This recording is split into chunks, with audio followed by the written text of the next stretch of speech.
Okay. We'll try this. Pretty soon we'll have our studio set up. They're supposed to come over here today, actually. Yeah. And finish it. And then we'll be moving in tonight.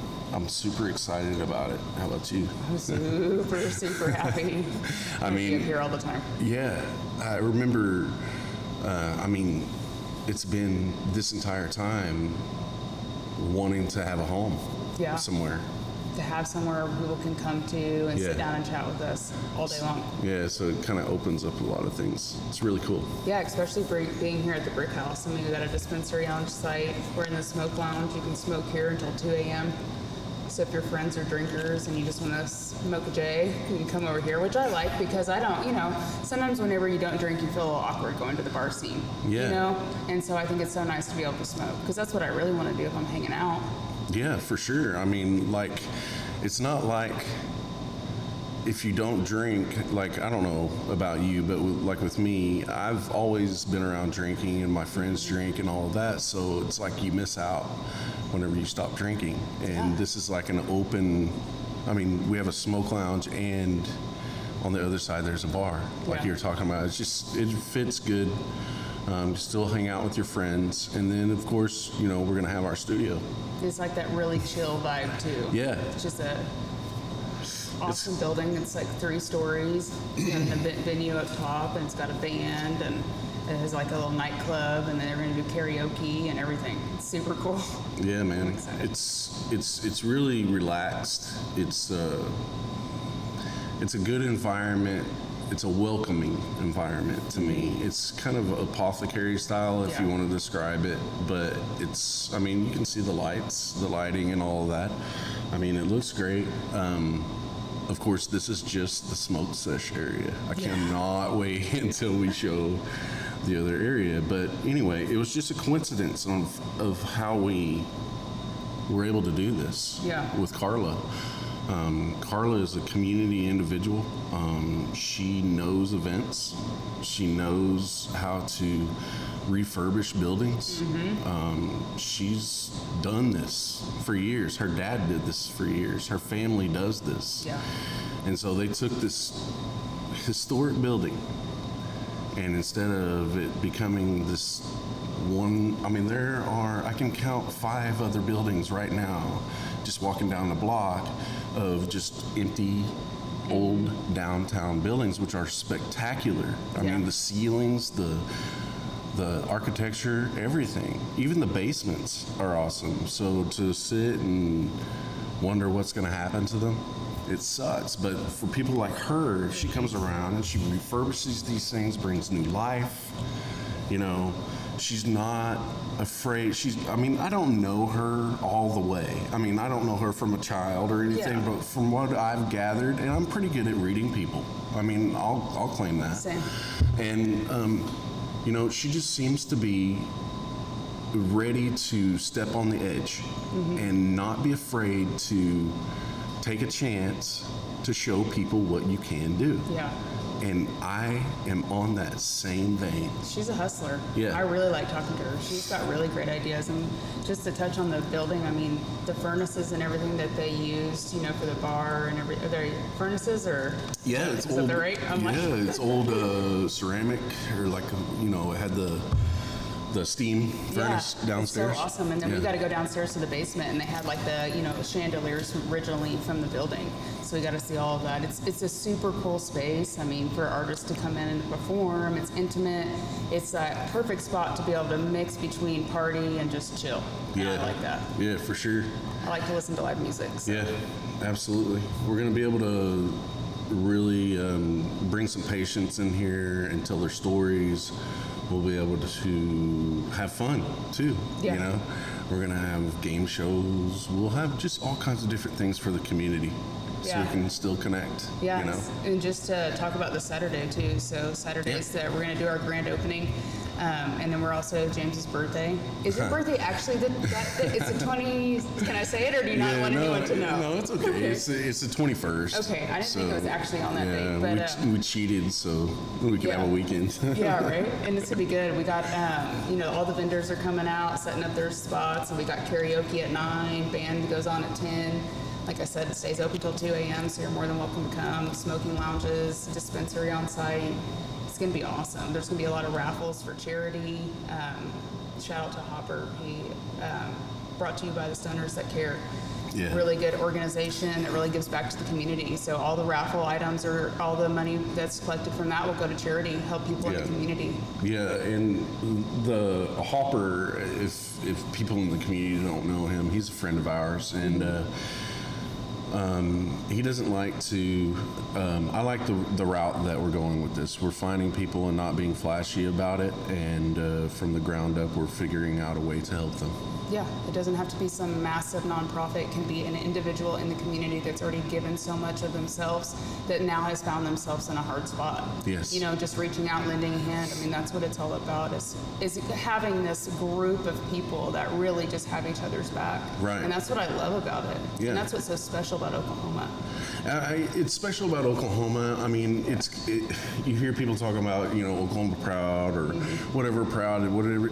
It's really community. I mean, and whenever people grasp that aspect of it and stop thinking of just the market value of everything or how much you're worth every hour of your time or, things of that nature, then we can all work together and build a community. That's one thing I pride on with Herbage, because we may not see eye to eye with certain areas of whatever it is, not necessarily the industry, but like life itself, society. We definitely don't want to get into any kind of religion or politics or anything like that, but just living in society, we really, I'm just really proud of what we're able to do. We're able to take that community at that community level and just really hone in. I don't know any other way to describe that. Yeah, the other day I went outside. It was my first time, well, not my first time, but in a while, to do something outside of a cannabis event and hang out with industry people. And hung out with Shearweed and Randy at Bodega and a couple other processors and stuff. And it was so nice just to sit there and just realize that these are really your people. These are my people. Everybody's got each other's back, and we're all here for the right reason. And just talking about those patients and just seeing everybody's passions. It's so awesome. Yeah, it is awesome. But what's more awesome to me sometimes is seeing the spark in somebody's eye that's not on the same page as you, and then they see. Yeah. And it's like, wait, I was being judgmental, or I did not realize that you could do that. Isn't it refreshing when you talk to somebody like that? It's very humble. That's how I entered the cannabis space. I was like, just teach me everything. Yeah. I didn't know about a terpene or the entourage effect. No. And I just really, because it can be almost like you walk into a tattoo shop for the first time with no tattoos, how they treat you. Sure. You know what I mean? Yeah. And so I just told myself, I'm just going to go in and learn everything I can. Yeah. Fake it till you make it. And so I had a lot of those moments, and humbling yourself, you connect to people on a different level. Yes, absolutely. And you just throw yourself. It's the old. It's like, John Wayne, throwing your kid in the pool to learn how to swim. Yeah. Or in the river. You just jump in. You just jump in and you learn yourself. You don't just depend on other people to show you how. If you're really passionate about something, then you just dive in and really engulf yourself with it, because you will be treated like that tattoo parlor. I'm sure I'm making assumptions here, but if I were a tattoo artist and somebody walked in and said, I'll take that skateboard over there on that wall. Yeah. And then as soon as they walked out, I would be like, yeah, thanks. I mean, you know. For sure, yeah. It's so, yeah, you have to learn. Yeah. You can't fake this. I mean, you can't fake an industry. You can't fake a passion. That's for sure. You can't fake community. You can't fake it at all. You can't fake community, but you can pretend. Yeah. You know, if you have money, there are ways that you can do that, but you know, that's okay. It helps the community, right? Yeah, for sure. You know, you need to keep that money here. And yeah, keep the money here. And as long as the money stays here and people understand the fact that they are being helped when they're being helped. Yeah. And then community thrives. That's why. Correct? That's why I love my position with Herbage. It's, you know, I really have a unique spot where I get to talk to these, you know, talk to advertisers every single day, and they become your friends. And it's like, hey, how is this working? How's business going? And it's so nice to have that. I feel really lucky to be here where I'm at. Well, I mean, I feel lucky every day whenever I wake up. I seriously do. It's an emotional, weird movement, life. Time right now. It like, is, it really for is. a lot of people. Yeah. For a lot of people. It I is. mean, it's for the world. I mean, there's so much change going on with everyone. And to find yourself trudge backwards a little bit, even a little bit, just because it's comfortable, you know, to depend on other people or listen to what everybody else has to say and follow along with it without studying first, or maybe looking into backstories, or possibly looking into both stories, you know, that sort of thing. Yeah. I know it sounds like I maybe have a chip on my shoulder, but I don't. I have a chip on my shoulder with society and the way that we have been treated as individuals, as ignorant, as so ignorant. We've been treated as an ignorant group of people that will follow along and pay money to go here and agree to go here and follow this law here in order to make somebody, I don't know, powerful. Yeah, it's or wild. Something powerful. The pandemic woke a lot of people up, though. Yeah. And I think that's really ignited a lot. I mean, everybody's been talking about this. I mean, come on. Yeah. But, I mean, in my point of view, this is not, you know, whatever. I probably already said so much, but... What? Yeah. That weird eye. Like... It's like people need to freaking open their eyes, man. Yeah. You know, and stop. I mean, we're never... I hate to say it. I won't say that, but I have a positive outlook for people. I really do believe that good will win. Yeah. Good Especially prevails. in this space. Yes. This is medicine. You know, at the end of the day, you have to take everything out of it and think this is a plant that can help people, and we're getting in the way. Exactly. If we're doing anything other than bridging that gap to the community. Yeah. So I mean, it's simple. Yeah, absolutely. It is very, very simple. And I'd love to have someone open up my book and learn how to grow their medicine and feel comfortable about it and be welcome in their community. And that's it, you know? The other stuff, of course, you know, it's fun. Everything is a mixture with Herbage. Everything is medicine to us. There's good medicine and there's bad medicine and everything. Yeah.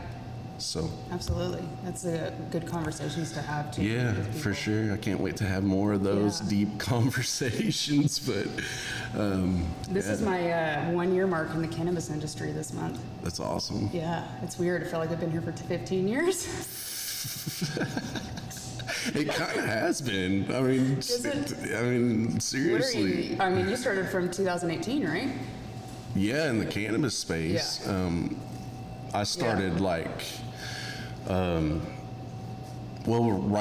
before State Question 788, I moved over into the cannabis space.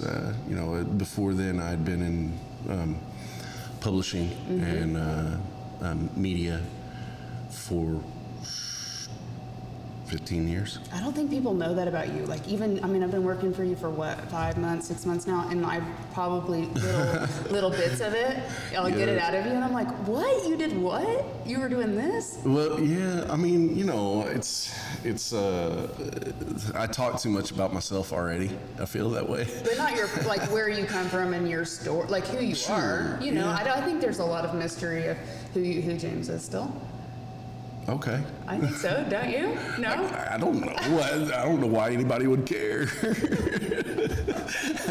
I mean, I think everybody has something, and you know, when it's so interesting when you go places and you ask people, what were you doing before? Because it was so recent that people had other careers. So I think it's really interesting.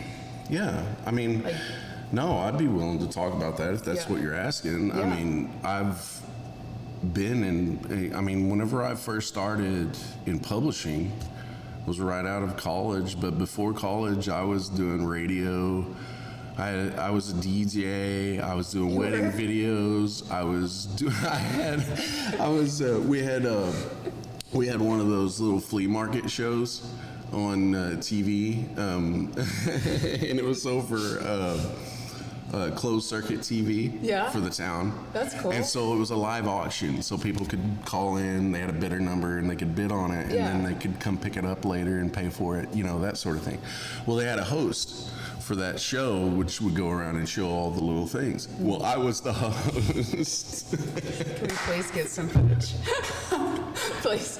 Can we play that on Saturday? Was this college or before, you said? This was in college. And so... This is when you're in theater, too. Yeah, I love theater. I still love theater. But, I would have my friends, like, dare me. Oh, I can see that. To say certain code words or things within the show. And then they would all know, of course. They were back at the... Anyway, back to where... I always wanted to be a writer, always. And I was good at video and acting. And as a matter of fact, I won Actor of the Year in junior college. Did you? It's a joke. I carry it with me. Anyway, so I started writing. I took, whenever I went to school for print and electronic media. Mm-hmm. Learned how to edit and all that stuff way back in the day, tape to tape stuff. But so I started writing around town, stringing, and going to sports games and like talking like kids games, Little League. Yeah. Just in small towns. And I'd write about them and I'd turn them and I'd just send them to the newspaper to see if I could get published. Yeah. And I got published. Cool. And I was like, hell yeah, man. But anyway, from that point on, I've always wanted to do it. And I kind of went into a leadership role to where I was collecting all these people that had all these talents and everything. Okay. And leading eventually, and that came into sales and that went into business development. I started working in newspapers in Oklahoma way back in the early 2000s before Facebook was even a big thing. And then eventually out to LA. I had 3 newspapers out there, big ones, the LA News Group, community newspapers, mind you. This whole time I've been working in community newspapers. And so that's where I've gotten my drive as far as like, what my purpose is. In publishing, and that has been to help community in certain ways. I mean, whether that's with their advertising or that's with telling an interesting story that's out there. Yeah. It's all of the above, and whenever you put all of it together in a big giant puzzle, I'm in love with it. Mm-hmm. And so I went from that point on to a more of a business end of things and corporate level and I started seeing kind of my creativity going away, because that's where really my love came from. Yeah, that's from hard. that. Like a 9-to-5 job. Yeah, Yeah. and it's a very familiar story. Yeah. I mean, shit, people write movies about it. I know what you're saying, though. It's crazy once you start getting challenged again, though. Your mind just... Yeah. It's just like, you become. It's why people have midlife crises, that sort of thing. Well, I didn't have a midlife crisis. I had some things happen where I was kind of not forced, but I had to make a decision, and it was the right decision, and I will never regret it. I moved from the West Coast back to my home in Oklahoma. How long were you out in California? Gosh, I've moved out there 4 or 5 times. I didn't realize that. So altogether, I probably lived out there 5 or 6 years. Okay, cool. Yeah, I lived in Eagle Rock and Long Beach. Cool. Yeah. But, then I moved back to Oklahoma, and then I started working for the Journal-Record.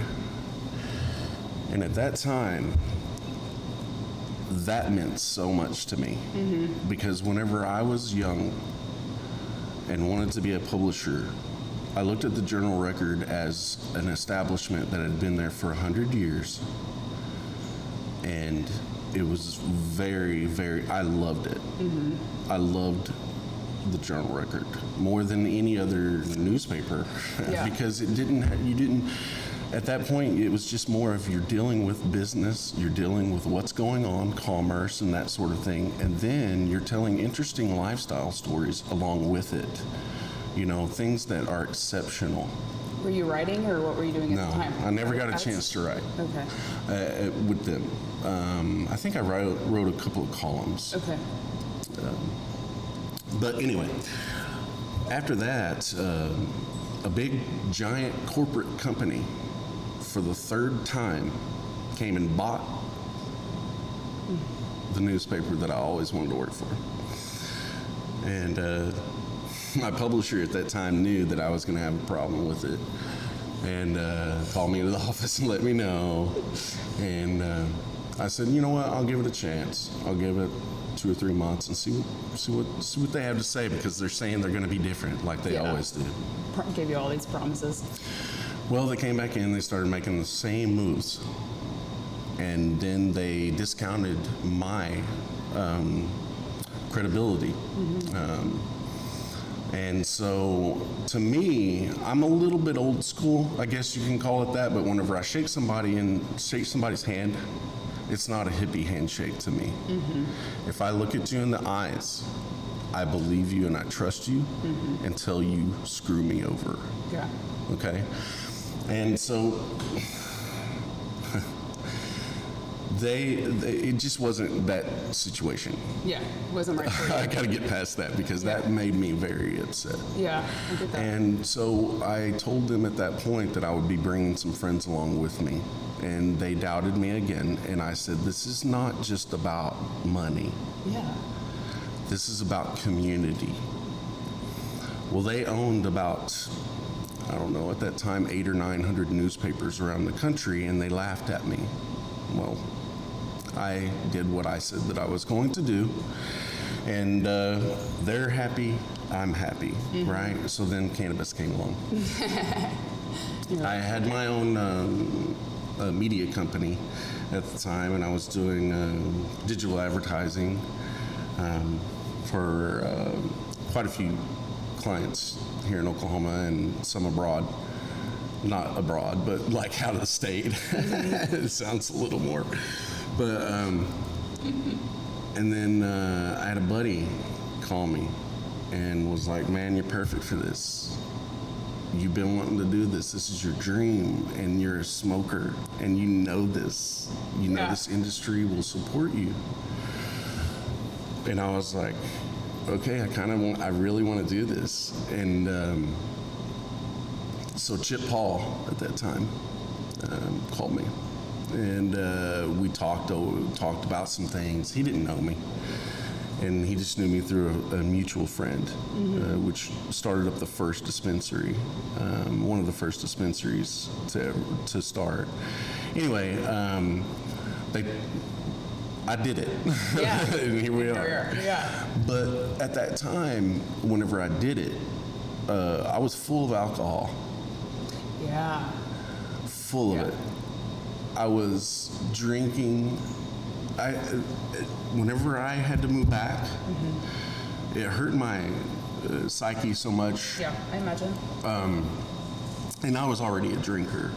You know, I'd been drinking since I was 13, 14 years old and dealing with those issues and all of that. But at this time,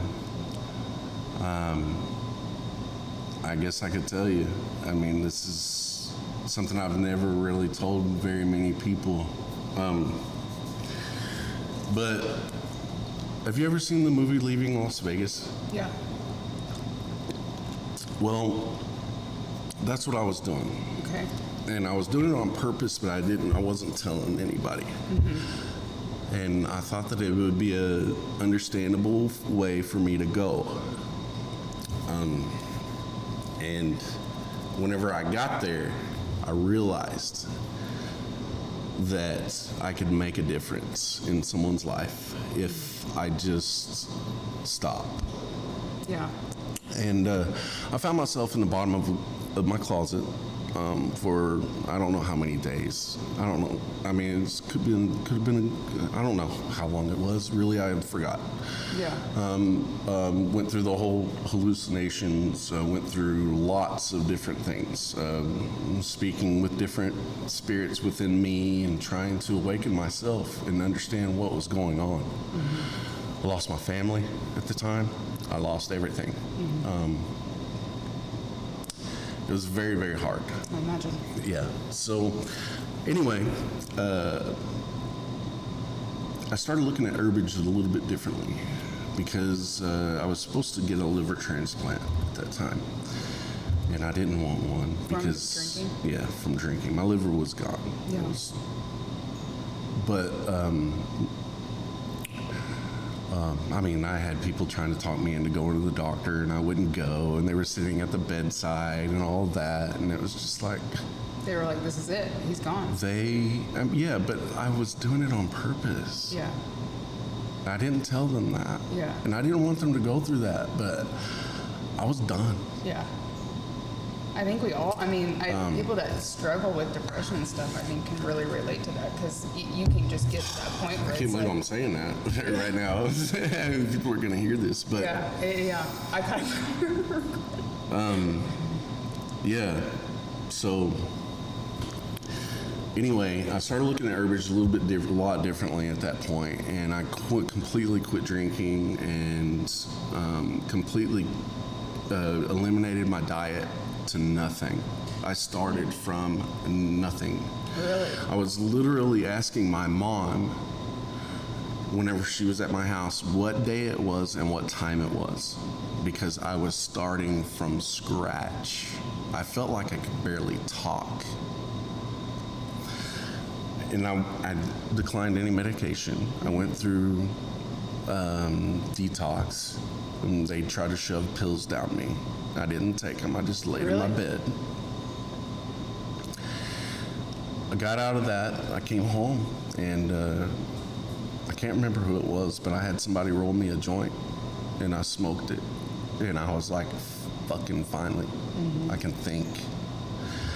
And so then I was like, man, there's so much opportunity here that we could do with herbage to help people in a situation where they're desperate. Not only desperate in their psychological, but like imagine opening up a business and you've never opened up a business before and you don't know what to do. And there's no one out there to tell you how to do it. Yeah. And you got to figure it out all by yourself. It's like before Google Maps, you had to get the map quest, and before that was maps, and before that you're just screwed. So there's going to be, there's going to be a lot of people out there to stop in and help you, but there's also going to be a lot of people coming in and being like, what's he doing? Maybe we can tell him something different, you know? You never know. So I wanted to set up a platform, a safe space, if you will, or whatever you want to call it, to where people can come together. If that's a magazine, then that's a magazine, but we're not a magazine. Yeah. We're Herbage. Yeah. And so, anyway, it's just blossomed from there. Yeah. And how did we even get, that was such a long story. Oh my God.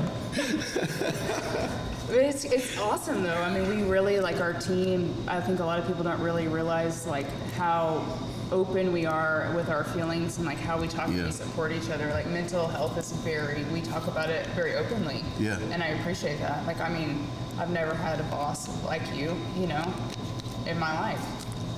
I haven't worked for anybody in 11 years, you know, so it was a great way it's just been a great way to flourish in this environment and feel supported all the time.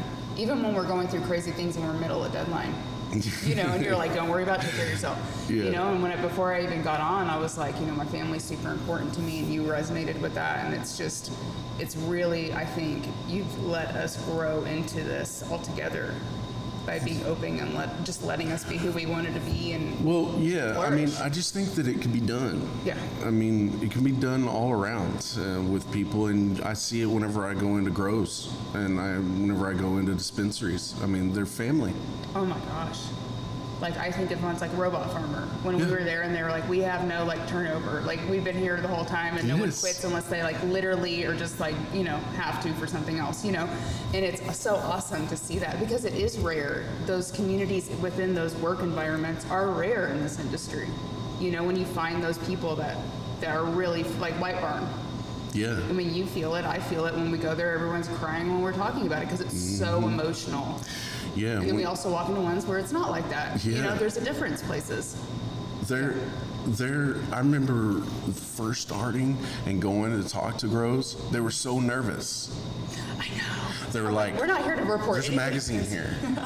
And I was like, no, man, no, it's cool. I'm an Okie, okay? This is fascinating to me. Yeah. All right, I'm learning with you. And man, I mean, this whole thing, seriously, it really is like the entire thing has really completely changed people. Mm-hmm. I know that everything else is going on in the world too, but this cannabis space has changed my life so much that I don't even remember what I was like. Seriously, I don't remember me, like the inside of me, like me. I don't remember him. It challenges me every day. It challenges me. We meet so many different people, and it's really challenged me this year, you know? Yeah. And it really made me realize who I was as a person and really sit back and be like, what do you stand for? What do you not stand for? And what are you going to use your voice for? Yeah. There's all this shit that people talk about, and they're always like, you know, there's memes all over Facebook and all this bullshit, you know, and they're always talking about like, I need to do this, you need to do this, you need to do this. When you walk in society and you actually see people interacting with one another and they don't, none of them. It pisses me off. So that to me, it's like, okay, I don't want to be an asshole and say, why didn't you help that guy hold the door? Why didn't you hold the door for that 70-year-old dude that had a cane, you know? Yeah. Instead, I'm going to hold the door for the 70-year-old guy. You know what I mean? Yeah. And I hope somebody sees me doing it. Mm-hmm. That's the approach. Yeah, exactly. And, I don't know. So, it's awesome. Yeah. It's a cool spot to be in, and for us to be able to move into our new office space, and we're really growing into a multimedia marketing company. We really are. I mean, everything we have, social media managers now, we got digital content creators, we got everything. I mean, we're a one-stop shop. I know, it's crazy. I remember... we're real. No, I'm just kidding. I remember this moment so vividly. Like, I remember you asked me, we had collabed on, I was with Green Social, and we were doing the best of, and we were doing the videos for you, and I went out to the Hampton Heights, and you asked me to come do the podcast. And I remember sitting there and thinking, like, I had this, like, a weird moment. It was like, I feel like I'm in a movie, like, something's going on, like, this is, like, a major moment in my life right now. And you looked at me, you're like, I want you. You're coming to work for me. And I was like, okay. And from there, it was just like, we got on the podcast, and it was just, it's really crazy to look back because, like, I was telling Andrew from Sherry the other day, and that we had like a dodgeball event at Kush, and I met like everybody that's really prominent in my life right now at that event. Yeah. And it's just so weird. It's so cool. I know. It's such a callback moment. Like, it's incredible. Like, there's certain people that you meet. I mean, all the time. You know, you meet them in my industry. And my industry is small. Publishing is small, by the way, just like every other industry. Well, everything's going digital too, so I imagine it's getting smaller, right? Well, sort of. That kind of opens up space because, I mean, you know, you've got a lot of people out there with a video camera that says they're Steven Spielberg. It's true. You know what I mean? Yeah. So like that. Listen, content still matters. Yeah, it does. And content creators need to get paid for it. Content matters and content creators matter, okay? Oh, man.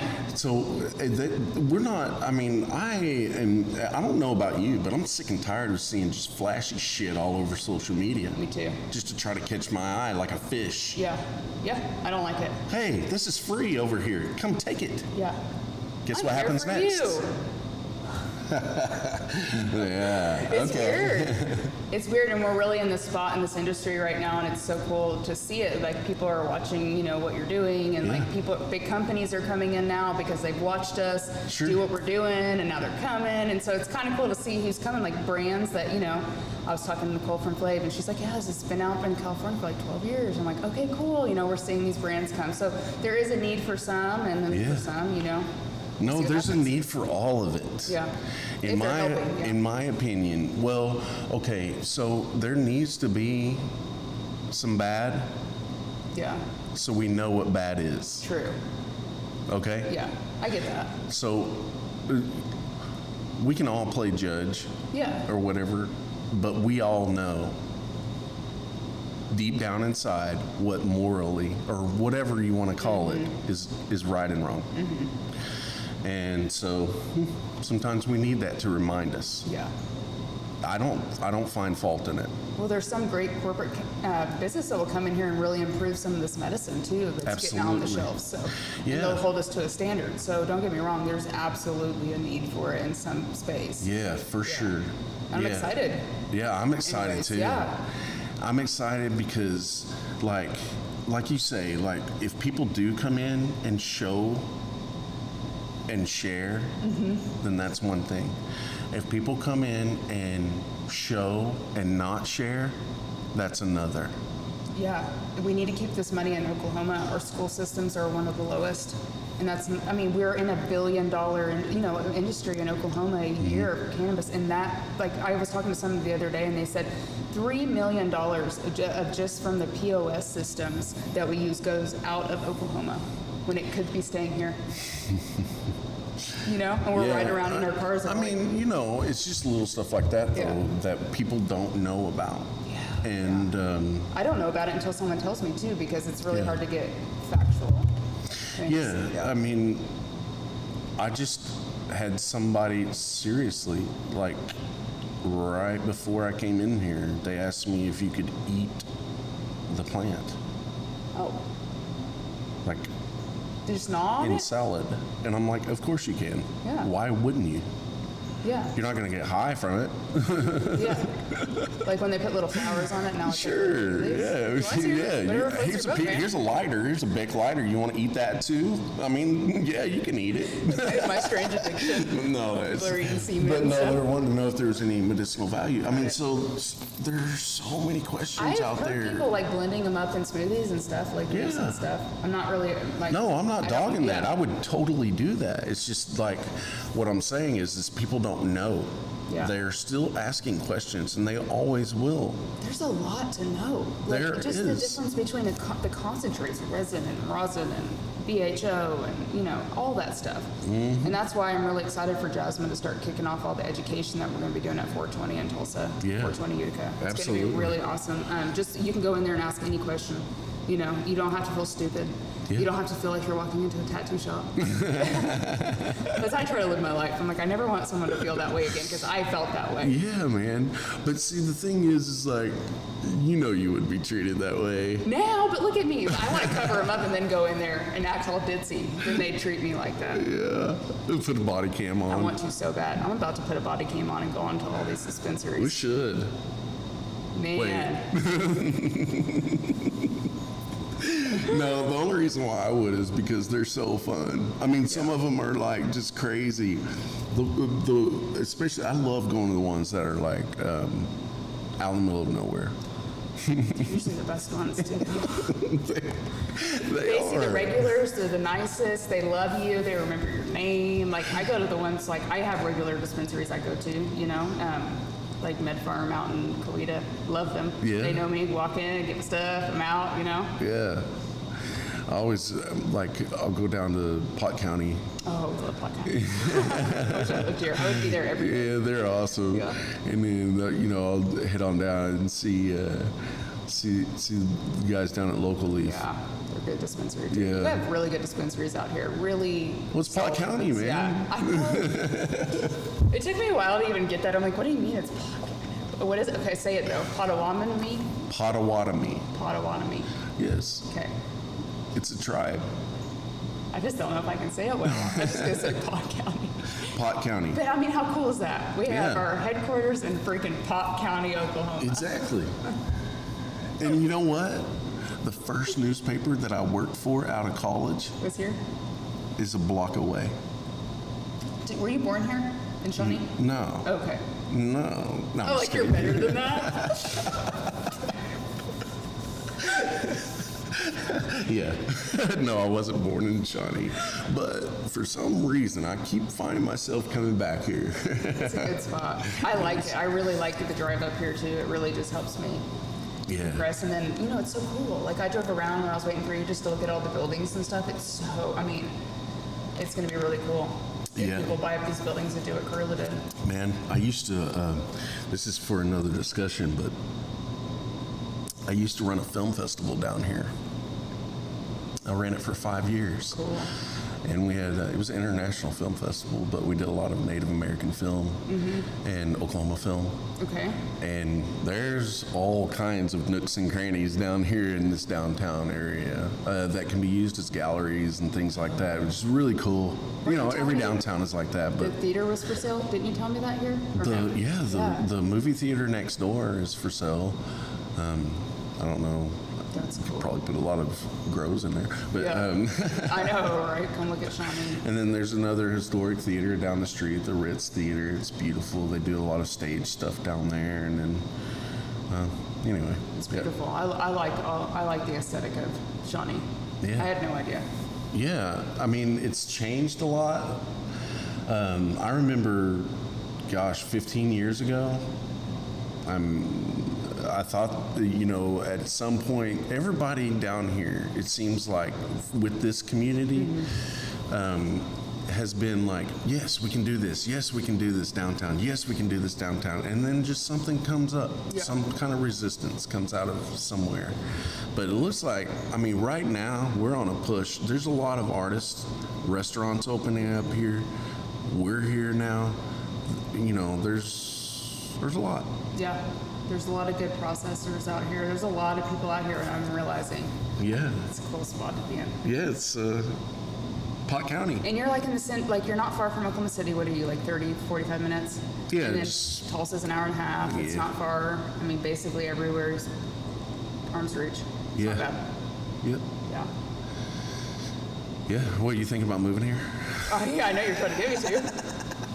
If anyone has like a studio available here, 1 week on, Yeah, she needs I'm half looking time. for one. Yeah, I need to seriously. be here half the time. Yeah. I really do. Yeah. It would be really beneficial, especially with High Hopes coming out and the opportunities to be able to talk to a lot of people in the city too. Right. I'm really excited. Well, you know what else I'm excited about is today we have our new magazines coming out. So I know we've been sitting here talking for a while, but How long have we been on? 43 minutes, damn. yeah, wow. This was unplanned.